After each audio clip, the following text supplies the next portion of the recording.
जड़ों से कटने वाला पेड़ कभी छाया नहीं दे सकता। ये बात सुनी तो सबने होगी, पर आज के ज़माने में इसका मतलब और भी ज़्यादा गहरा है। हम सब अपनी ज़िंदगी में आगे बढ़ने की कोशिश में कभी-कभी अपनी असली जड़ों को भूल जाते हैं। वो मिट्टी, वो संस्कृति, वो रिश्ते जो हमें हम बनाते हैं। आज मैं आपको ले चलता हूँ अपने खेत की तरफ, जहाँ हमारी मिट्टी की खुशबू, हमारे रीति-रिवाज और हमारे संस्कार अब भी ज़िंदा हैं। जहाँ हमें हरियाणा के गाँव, हरियाणा की संस्कृति और हमारे पुरखों का गहरा संदेश देखने को मिलता है। गाँव की मिट्टी हमें कभी छोड़ती नहीं है, बस हम कभी-कभी इससे थोड़ा दूर चले जाते हैं। हम जब शहरों के दौड़-धूप में घुस जाते हैं, तो ये मिट्टी, ये सुकून, ये बातचीत हमसे थोड़ा दूर हो जाती है।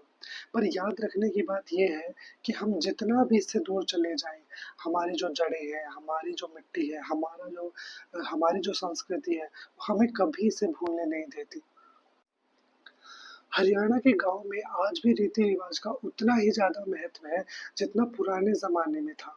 और दोस्तों जो संस्कृति को अपनाते हैं ना, वो कभी भी अपने मूल्यों को नहीं खो सकते।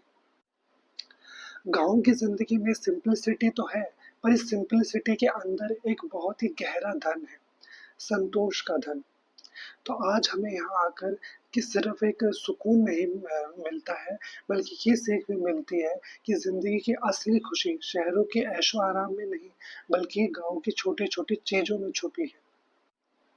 ज़मीन पर कदम रखो तो मिट्टी का आशीर्वाद मिलता है। यहाँ पर हम ज़मीन से जुड़े भी रहते हैं और ये जुड़ाव ही हमेशा हमें ज़मीन पर रखता है। और गाँव की ज़िंदगी हमें ये सिखाती है कि जीवन का असली मज़ा तभी है जब हम अपनी जड़ों से जुड़े रहें, हमारी संस्कृति से जुड़े रहें। और हमारे प्रदेश की जो सबसे खूबसूरत बात है, यहाँ की संघर्ष शक्ति और अतिथि सत्कार। अतिथि देवो भव, ये तो आपने हर जगह सुना होगा, पर ये गाँव में इसका जो असली महत्व है, वो हमें गाँव में ही देखने को मिलता है। अभी आगे जो जिस स्थान को आप देखेंगे, उसे हमारे यहाँ मढ़ी या लोकल लैंग्वेज में बिल्कुल हम समाध बोलते हैं। जहाँ हम कनागतों के समय हमारे पितरों को पूजते हैं।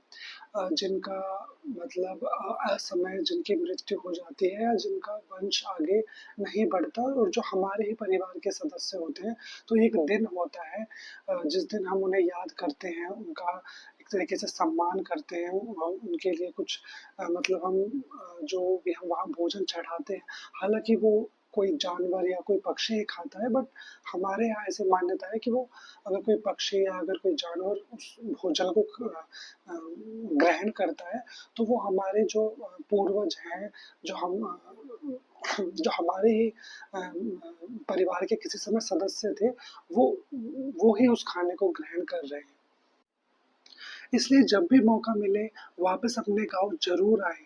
गाँव की मिट्टी सिर्फ़ मिट्टी नहीं होती, ये हमारी जड़ों का जीवंत प्रतीक होती है। और कनागत का जो ये समय होता है जब हम अपने दादा-दादी, नाना-नानी या अपने पुरखों को याद करते हैं और उनके लिए भोज लगाते हैं, ये सिर्फ़ एक रस्म नहीं है, बल्कि ये हमें याद दिलाता है कि हम अपनी ज़मीन से, अपने पुरखों से कितने जुड़े हुए हैं। और ये आप अपने जीवन में हमेशा देखेंगे कि जितना भी हम अपने पुरखों को याद रखेंगे, उतना ही हमारी ज़िंदगी में हमें बरकत देखने को मिलेगी।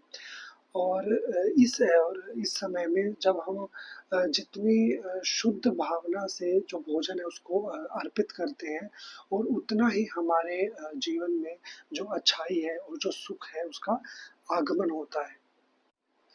और ये स्थान सिर्फ एक खेत नहीं है, बल्कि ये हमारे लिए एक संस्कार का प्रतीक है। और हमेशा याद रखें कि पुरखों की याद में किया गया काम कभी बेकार नहीं जाता। और ये स्वाद सिर्फ गाँव में ही मिल सकता है। इस ठंडी, मीठी मिट्टी की खुशबू से भरा पानी हमेशा ये याद दिलाता है कि असली ताज़गी तो अपनी ज़मीन से ही मिलती है। इस पानी का एक-एक घूँट सिर्फ प्यास नहीं बुझाता, बल्कि पुरखों की मेहनत और ज़मीन से जुड़ाव का एहसास भी जो एहसास है वो हमें दिलाता है।